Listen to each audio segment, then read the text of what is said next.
تمہاری زبان سے شکر کے علاوہ کچھ نکل ہی نہیں سکی۔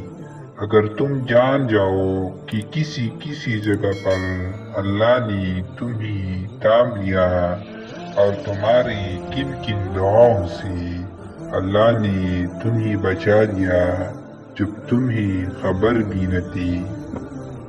اپنے لیے جینا کوئی زندگی نہیں، جینا ہے تو اس کے لیے جیو جس نے زندگی دی ہے، مرنا ہے تو اس کے لیے مرو جس نے مارنے کا اختیار اپنے ہاتھ میں رکھا ہے۔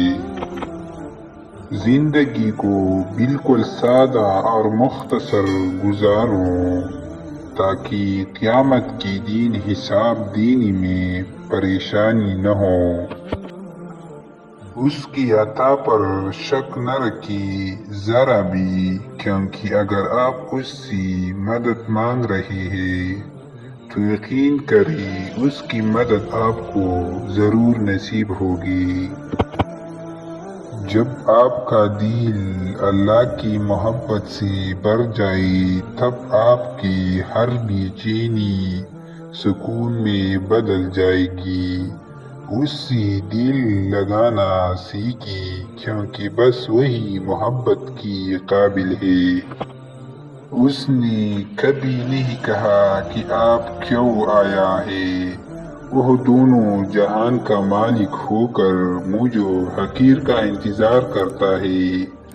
اس کو کیا ضرورت میرے سجدوں کی، مگر وہ پھر بھی بار بار مجھے سجدے کی طرف بلاتا ہے۔ میں اتنا گنہگار اور پھر بھی میرے کانوں تک حی الفلاح کی صدا پہنچتا ہے، اور پھر دن میں 5 بار مجھ نافرمانوں کو ملاقات کا موقع دے دیتا ہے۔ وہ تمہاری چھوٹی چھوٹی کوششوں سے بھی واقف ہے جو تم اس کی رضا میں راضی ہونے کے لیے کرتے ہو۔